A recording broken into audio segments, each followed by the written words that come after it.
Yeah, I can see everything, right? Yeah. Yep. Well, this is group 4 volleyball presentation for the portfolio assignment. I'm Zadrin Alexander. I'm Brian Ayers. I'm I'm Leslie Mazel. Sorry. I'm Joe Gaines.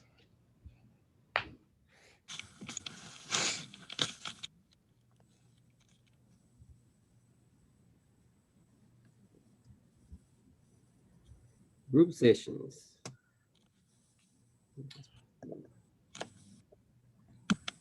Team bonding. Defining team bonding. It is the session you will learn to enable your team to function effectively and cohesively as a productive unit.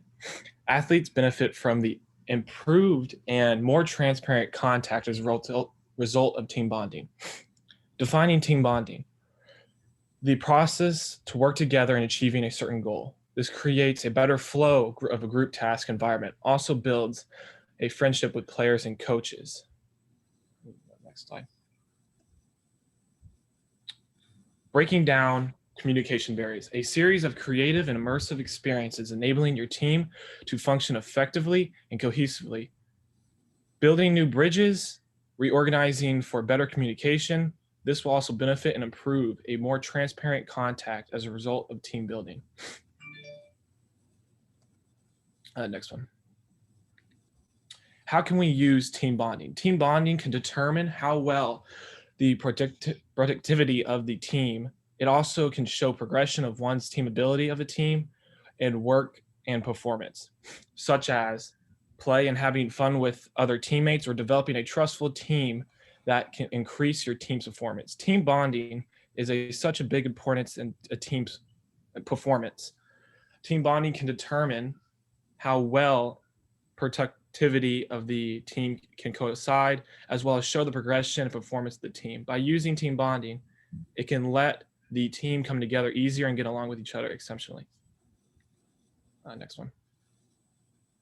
Team bonding activities. There are many different activities that a team could do. For volleyball, they could do multiple group games such as food prep and partner obstacle courses. They are all great communication activities to create a better communicative team, as well as a fun way to bond together and grow a great relationship.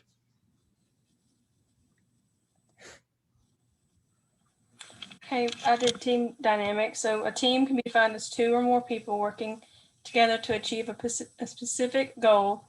And team dynamics can be defined as an unconscious or psychological force that influence a team's behavior and their performance.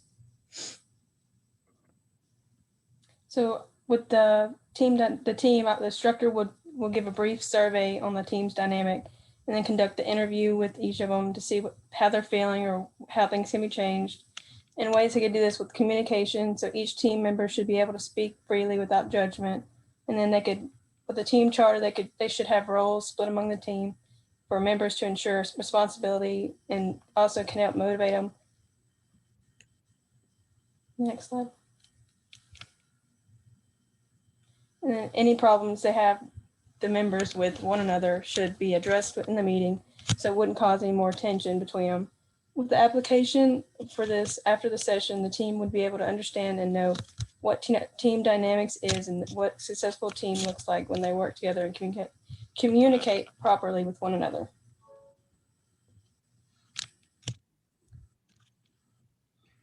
So group cohesion. Group cohesion is the process for a team or group to stay together and continue to stay together for a long period of time. Or a more simpler definition, the degree of closeness among members in the sense of group spirit. Group cohesion can grow. It can grow by communication. It builds group identity and it creates an environment for a team, for the team to become closer. Benefits of cohesion: team satisfaction, conformity, adherence, and social support. Why are these things so important? It creates these things are so important because they all are important because they help the team become closer and potentially stay together. It will give athletes a sense of why group cohesion is important and why they must gain cohesion to become better as a team.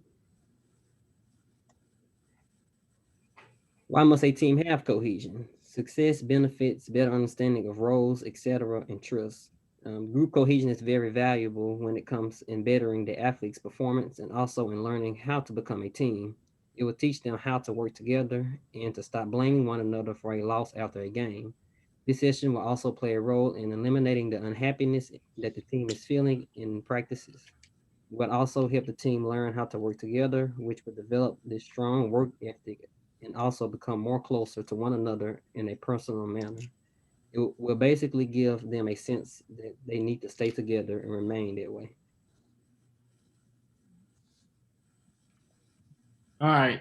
So team efficacy can be defined as the joint beliefs of team members in their team's capacity to mobilize team effort.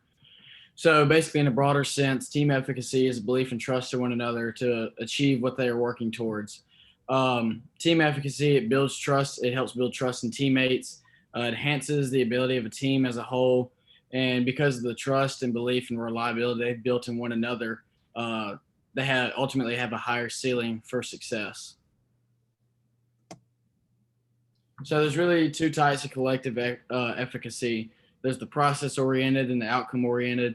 I like to look at the process oriented as more in practice because this is the confidence and team skills to accomplish processes that could lead to success. So this is where you really see it in practice, seeing people's skill sets develop, seeing what they need to work on.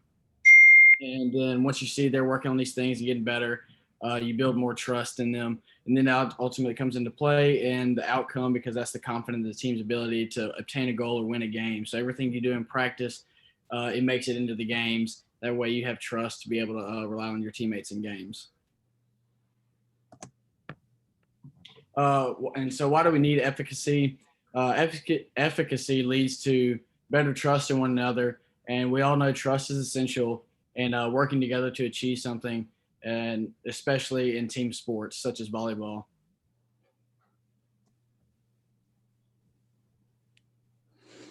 So communication is the act of transferring information from one person, or group to another.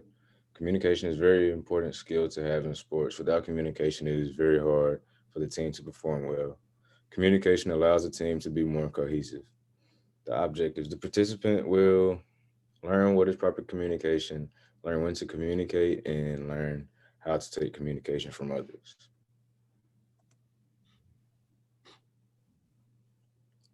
Key topic points: proper communication. I'll discuss the importance of positive communication opposed to negative. Constructive communication is necessary in a team setting. It avoids conflict because although it can target people, it is not meant to be rude. When to communicate. There's a time when you should speak and other times when you should not. Receiving communication. When someone is telling you something or talking to you, you should always go in with an open mind and listen.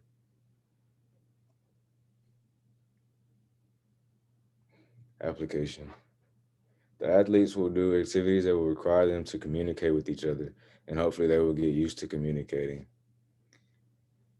The first one is give them team scenarios to require them to communicate to achieve a set goal. And the second one is like it's a human knot, and so they'll be tangled up together and they'll have to work and communicate with each other to get untangled. And the third is to teach them alternatives to blaming each other. For example, try to tell them instead of looking to blame someone else, to look at themselves first to see if they were wrong before they look at anyone else. And improvement will be in value during a game or situations in practice. The coach will notice if they're still blaming each other when adversity arises. Individual sessions. Okay, so with self-confidence, it's defined as the belief that you can successfully perform a desired behavior. So Sarah will be meeting face-to-face to talk about what self-confident means to her and anything else that she would like to talk about. And then for self-confidence, she could write positive affirmations on something and stick them in the place where she looks at every day to read out loud. And then communication, Sarah could talk to one of her coaches, teammates, or even her parents, and it might help where she is on not keeping everything bottled up and constantly being on her mind. And then she said, and then stay in control of the controllable. If you stay focused on the things you can control in your life, then it gives you a sense of focus and directive. And so Sarah could apply this, but this is not letting her Sarah could apply this by not letting her teammates and coaches influence in a way that she starts to think differently of something if it's what she believes in and what's the right thing to do. For the application, Sarah will be able to use the positive affirmations and believe that she is great and will do great things. She'll be able to stand up for herself, what she believes in, and short-term goals will be set and achieved. Then eventually she can set long-term goals. So communication. Communication is the process of sending and receiving messages with another person. So why is communication so important when it comes to Sarah? So communication is very important when it comes to athletes' performance. The athlete, which is Sarah, has been feeling as though the coach has not been relaying his messages effectively. She has also been feeling really belittled and undervalued, which is leading her to think about quitting the team or either transferring to a different team. I feel once she gets a better understanding of communication and why it is so important, she could possibly better her relationship with the coach and communicate with him more effectively, so that those negative feelings that she is feeling could possibly go away. Why is it important that we receive and send messages effectively? It's important because it enables us to it enables us to pass information to other people and to understand what is said to us. This could really keep down confusion amongst people, which is another important thing of why we should communicate. So going into communication more, I want to start off with a quote from Red Auerbach. He was a former Boston Celtics coach way back in the day. He said, "It's not what you tell them; it's what they hear." That's a really big thing in communication, because one thing about it is you have to make sure you get your message across clearly, so there's no misconception between any parties of the conversation. And so that's what we want to stress to Sarah, that clearly.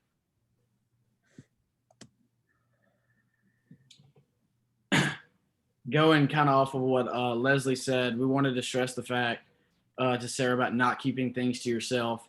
It's better to get things out in the open so that we can learn how to move past it and resolve them in a healthy manner. Because like Leslie said, if you keep it in, it's going to get bottled up, and one day everything's just going to blow up, and it's going to be in a nasty manner where it may be non-repairable. And so that's what we wanted her to know, that just get it out there, and that's ultimately going to be better. And another big thing was just don't be afraid of confrontation, because confrontation can be very beneficial in some instances. And confrontation isn't always screaming and yelling and pointing fingers at each other. It can literally just be her going up to the coach and discussing her feelings. Coach comes back at her, and it's very healthy to figure out what's going on both sides, and that way we can resolve them in a healthy manner.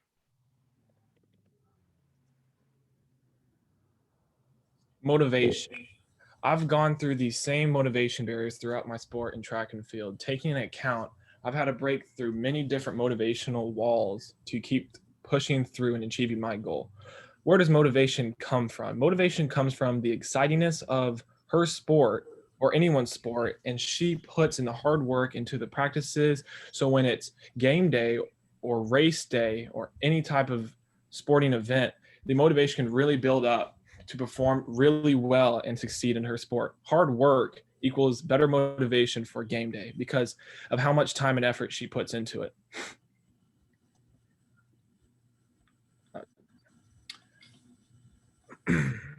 The reason for motivation, because it greatly increases your performance and enjoyment of your sport, making you want to try harder and finding new ways to enhance motivation is crucial. As a result of it permits to us to alter behavior and develop better attitude to her sport. Motivation is a vital contributor to her sports performance. This incorporates in 3 different ways: physical, the intensity of how hard she is working through her practices and her games; persistence, the will to go on and push past the pain and anything that's really going on to motivate her through it; and mental capabilities, the emotion, anything that's going on at home, school, or anything like that, her be able to use that and push her harder through the games.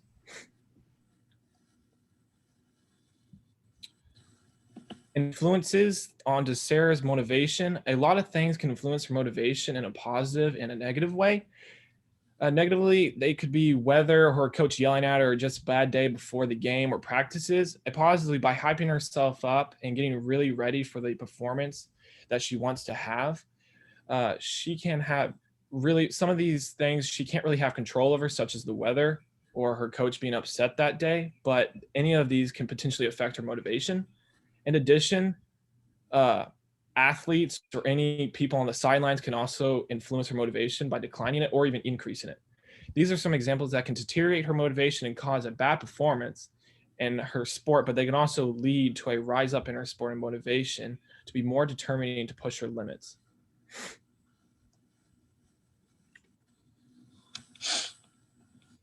So motivation is the process that initiates, guides, and maintains goal-oriented behaviors. And my goal statement for motivation is: the goal for this session is to express the importance of motivation in sports. When you're motivated, you perform better and feel better doing it. Just try to improve your skills, and improving your motivation is also important. That can be achieved by creating new goals when the old ones are complete. Find new motivation in your sport, and you will see the positive results.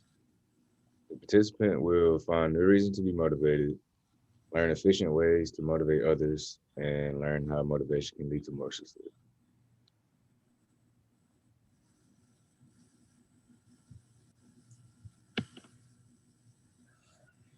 As an athlete, I'd be able to give personal examples of when I had lost motivation in my sport. And one of the examples is a time in high school when there were things that made me question if I wanted to play football anymore, just because of coach issues and other variables. But I ended up doing things in the sport to make myself happy, to regain my love for the sport. And the key topic points are how to regain love for the sport. 1 is make sure you're having fun. 2 is do not dwell on what the coach is saying. 3 is don't look to anyone else for satisfaction. 4 is play for yourself without putting your teammates at risk. And 5 is to do things your way.